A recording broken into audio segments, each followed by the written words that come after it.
Assalamualaikum sahabat akhir zaman, apa kabar Anda hari ini? Saya doakan sehat selalu.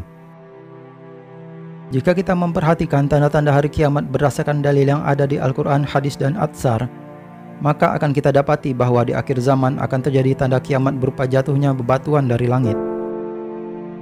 Di dalam beberapa surah di Al-Quran menggunakan perkataan al-hasib atau bebatuan kecil seperti kerikil. Dan ada juga yang menggunakan perkataan al-kasfun yang berarti potongan besar, yaitu meteor. Pertama, di dalam Al-Quran surah Al-An'am ayat 65 ada isyarat siksaan di masa depan yang berbunyi, "Dialah yang berkuasa mengirimkan azab kepadamu dari atas atau dari bawah kakimu."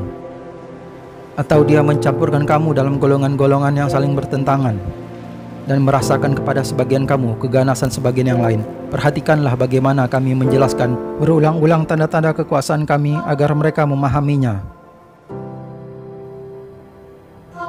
Tafsir ayat ini oleh Ubay bin Ka'ab seperti yang diriwayatkan oleh Imam Ahmad bin Hanbal. Itulah 4 macam dan semua itu adalah siksaan. Semuanya pasti terjadi, tidak bisa tidak.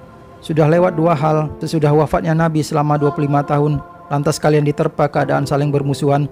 Sebagian mereka merasakan kezaliman, sebagian yang lain masih tersisa 2 yang pasti terjadi, tidak bisa tidak, pembenaman ke dalam tanah dan pelemparan batu dari langit. Pola kalimat pada ayat ini mengukuhkan pertalian erat antara 2 tanda hari kiamat, pembenaman dan pelemparan dari langit. Kedua, surat At-Tur ayat 44. Petunjuk menakjubkan keterkaitan antara jatuhnya potongan langit dengan awan tebal. Dan jika mereka melihat sebagian dari langit gugur, mereka akan mengatakan, itu adalah awan yang bertumpuk-tumpuk. Ayat ini berbicara tentang sikap orang Quraisy, tapi di dalamnya ada petunjuk yang menakjubkan, keterkaitan antara potongan besar berupa bebatuan yang jatuh dengan awan hitam yang tebal dan bertumpuk-tumpuk. Ini juga isyarat peristiwa ini akan terjadi dan dialami oleh manusia. Uniknya ayat ini terletak sesudah 15 ayat yang berbicara tentang kekafiran manusia. Dan sesudah surah ini Allah bersumpah dengan bintang yang jatuh, surat An-Najm. Ketiga, Al-Quran surah Ad-Dukhan ayat 10.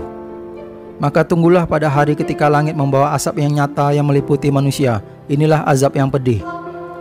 Perkataan maka tunggulah adalah isyarat bahwa tanda ini pasti terjadi. Penyifatan asap yang nyata adalah indikasi ini adalah asap yang sebenarnya dan penyebabnya dari langit, meskipun langit tidak selalu berarti luar angkasa. Penyifatan asap ini dengan azab yang pedih dan pemberi siksa ini adalah Allah. Lalu manusia berdoa kepada Allah agar menghilangkan siksa ini. Allah akan menghilangkan siksa ini sebentar, mengisyaratkan sudah dekat waktunya dengan siksaan yang besar, kiamat. Ayat ini juga mengisyaratkan sifat ini belum pernah terjadi sebelumnya.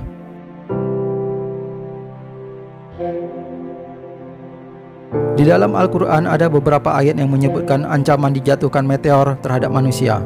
Seperti di dalam Al-Quran surah Al-Mulk ayat 17. Atau sudah merasa amankah kamu bahwa dia yang di langit tidak akan mengirimkan badai yang berbatu kepadamu? Namun kelak kamu akan mengetahui bagaimana akibat mendustakan peringatanku. Juga di dalam Al-Quran surah Al-Isra ayat 68. Maka apakah kamu merasa aman bahwa dia tidak akan memendamkan sebagian daratan bersama kamu? Atau dia meniupkan angin keras yang membawa batu-batu kecil dan kamu tidak akan mendapat seorang pelindung pun. Jika kami kehendaki, kami benamkan mereka atau kami jatuhkan kepada mereka gumpalan dari langit.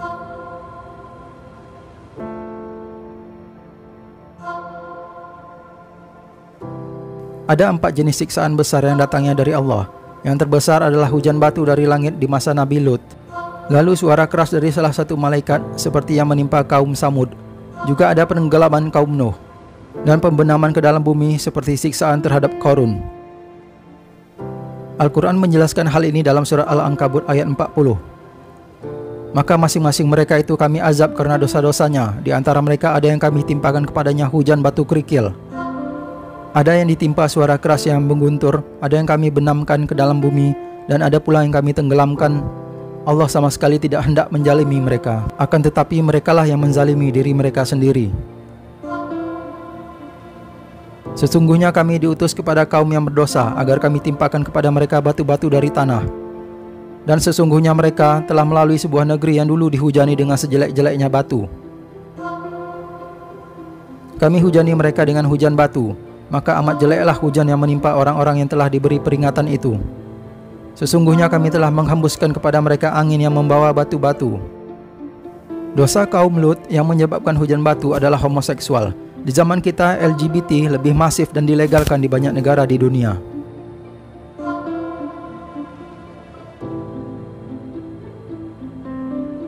Dari Ibnu Umar, Rasulullah bersabda, akan terjadi pada umat ini atau pada umatku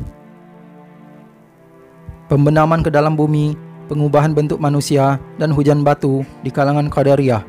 Nabi ditanya, kapan terjadinya ya Rasulullah? Ketika alat musik merajalela, banyak muncul penyanyi dan orang minum khamar. Dari Abu Hurairah, Rasulullah bersabda, kiamat tidak akan terjadi hingga manusia dihujani dengan hujan yang tidak terlindungi darinya, rumah-rumah yang terbuat dari tanah liat, dan yang terlindungi darinya hanyalah rumah-rumah yang terbuat dari bulu binatang. Ini isyarat jatuhnya kerikil dari langit. Tidak terlindungi rumah di perkotaan yang terbuat dari beton atau bata. Yang terlindungi adalah rumah yang ditinggali orang-orang desa dan di daerah terpencil.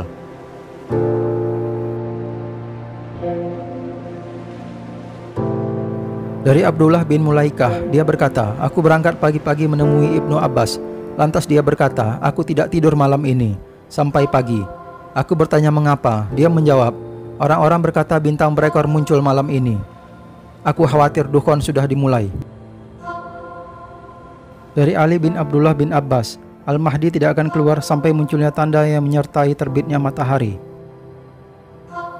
Husain bin Ali berkata, apabila kalian melihat tanda di langit, api besar dari arah timur muncul selama beberapa malam, maka saat itulah kedatangan Al-Mahdi. Muhammad bin Ali dia berkata, apabila kalian melihat api dari arah timur selama 3 hari atau 7 hari, maka jatuhkanlah diri kalian pada kelapangan keluarga Muhammad. Dari Ubay bin Ka'ab, dia berkata, akan muncul bintang dari arah timur sebelum kemunculan Al-Mahdi. Bintang itu memiliki ekor yang bersinar terang. Dari Kasir bin Murrah Al-Hadrami, dia berkata, tanda bencana di bulan Ramadan adalah sebuah tanda di langit. Sesudahnya adalah perselisihan di kalangan manusia. Dari Khalid bin Mad'an, dia berkata, sesungguhnya akan nampak tanda-tanda berbentuk tonggak dari api terbit dari arah timur. Semua penduduk bumi dapat melihatnya. Ka'ab berkata, itu adalah bintang yang terbit dari arah timur, menerangi penduduk bumi sebagaimana terangnya bulan purnama. Ka'ab berkata, bintang yang dilemparkan dengannya menjadi panah yang menukik dari langit, diiringi dengan suara yang keras hingga jatuh di wilayah timur. Malapetaka besar menimpa manusia karenanya.